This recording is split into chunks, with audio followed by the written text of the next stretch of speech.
Central government. నా ఇక్కడ మేమేం చేస్తున్నాము, ఇక్కడ నీకు కావాల్సినటువంటి రిపేర్ల కోసము టెక్నికల్ ఎక్స్పర్ట్స్ తో మాట్లాడి స్ట్రక్చరల్ ల్యాప్సెస్ ఏదైతే ఉన్నాయో వాటిని ఫిక్స్ చేయడానికి కాంగ్రెస్ గవర్నమెంట్ ఇస్ వర్కింగ్.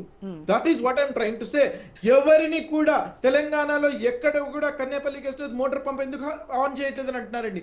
వారు అర్థం చేసుకోవాలండి, ఆ యొక్క దాని వల్ల ఆన్ చేయడం వల్ల there is going to be a huge problem. Inundated water వస్తుంది, ప్లీజ్ ఇన్ఫ్లో వాటర్ ఉండాలా, దానికి ఎడిక్వేట్ వాటర్ ఉండాలా, అది లేకుండా ప్లీజ్ రామూర్తి గారు క్రెడిట్ కేసీఆర్ కి వెళ్తుంది, బీఆర్ఎస్ కి వెళ్తుంది, అదే మీ ప్రాబ్లమా? అందుకోసమనే ఆన్ చేయట్లేదా? రామూర్తి గారు ప్లీజ్ ఒక నిమిషం కంప్లీట్ చేయనివ్వండి. నేను నాగార్జున సాగర్ క్రెడిట్ ఎవరికి వెళ్ళాలండి, నిజాం సాగర్ క్రెడిట్ ఎవరికి వెళ్ళాలండి, జురాల క్రెడిట్ ఎవరికి? It is not about credit అండి. గవర్నమెంట్ లో ఉన్నటువంటి వారు ప్రతి ఒక్కరు కంటిన్యూస్ ప్రాసెస్ అండి. అది ఒకరు స్టార్ట్ చేస్తారు, మరొకరు దానిని ముందుకు తీసుకెళ్తారు.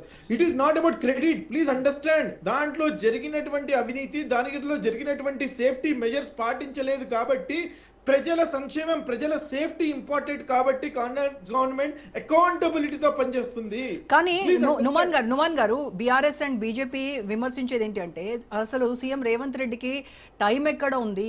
ఈ రైతుల గురించి, యూత్ గురించి ఆలోచించి, ఆయన ఇచ్చినటువంటి హామీల గురించి ఆలోచించే టైం ఎక్కడుంది? ఆయనకి సొంత పార్టీలోనే కుంపట్లు రగులుతా ఉన్నాయి, వాటిని చల్లార్చడం, ఆయనకి ఈయనకి మధ్య పంచాయతీలు తీర్చడం, వీటితోనే సరిపోతా ఉంది కదా. కాంగ్రెస్ పార్టీ అనేది ఇప్పుడు కాదండి, ఎప్పుడు నుంచి కూడా ఏ ముఖ్యమంత్రి ఆధ్వర్యంలో చూసినా సరే, పెద్దలు డాక్టర్ వైఎస్ఆర్ గారు ఉన్న సమయంలో కూడా మీరు ఒకసారి చూసుకుంటే ఇంటర్నల్ డిఫరెన్సెస్ అనేది ముందు నుంచి ఉన్నాయండి, అండ్ ఉంటాయి కూడా. ఎందుకు అనంటే we have internal democracy within the party. ఆ freedom of speech and expression ఉంది కాబట్టి ఒకరికి నచ్చకపోతే వారు బయట బాహాటంగా మాట్లాడతారు. That is the beauty. దాన్ని మనం ఆ రకంగా మనం చూసుకోవచ్చు. ఎక్కడ కూడా డిక్టేటర్షిప్ మాదిరిగా వేరే పార్టీల మాదిరిగా ఉండదండి కాంగ్రెస్ పార్టీలో. కాంగ్రెస్ పార్టీలో భావ స్వేచ్ఛ అనేది ఉంది కాబట్టి ప్రతి ఒక్కరు మాట్లాడతారు. కానీ తెలంగాణ కాంగ్రెస్ లో కమాండ్ సెంటర్ ఎక్కడ ఉంది చెప్పండి? ఎవరి దగ్గర ఉంది? గాంధీ భవనా, ఢిల్లీనా, లేకపోతే సెక్రటేరియటా? ఎక్కడ ఉంది command centre?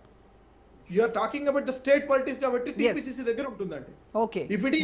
If you are talking about the state, it is with the TPCC. Mahesh Kumar Gaud garu, మా ప్రెసిడెంట్ గారు ఉన్నారండి. He is empowered to make decisions within the party. Okay. Now what I'm trying to say అండి, మీరు internal differences ఉన్నాయని చెప్పేసి ఇప్పుడు కాదండి, మీరు ఎలక్షన్స్ కంటే ముందు కూడా చెప్పారండి. కాంగ్రెస్ లో 20 మంది ముఖ్యమంత్రి అభ్యర్థులు ఉన్నారు, ఎవరు ముఖ్యమంత్రి అవుతారో తెలియదు, ఇక్కడ అయితే ఏకఛత్రాధిపత్యం ఉంటుంది, కేసీఆర్ గారు ఉంటారని చెప్పేసి చెప్పారండి. కానీ ప్రజలందరూ ఓటేశారు, ముఖ్యమంత్రి ఎవరు సెలెక్ట్ చేయాలని చెప్పేసి CLP డిసైడ్ చేసింది. దాని ప్రకారం ముఖ్యమంత్రి గారు వారు సవినయంగా కంటిన్యూ చేస్తున్నారు. ఎక్కడ కూడా ఇబ్బందులు రాలేదు కదండి. 2.5 years అయిపోయాయి. Is going to complete the 5-term period, I'm telling you. And also మళ్ళీ రేపు ఎలక్షన్స్ వచ్చిన తర్వాత ప్రజల మన్నలను పొంది 100% మేము మళ్ళీ 2034 వరకు అధికారంలో ఉంటామని ఘంటాపదంగా ముఖ్యమంత్రి వర్యులు చెప్తున్నారు. సో దాంట్లో ఎటువంటి డౌట్ లేదండి. రైట్ అండి. ఓకే.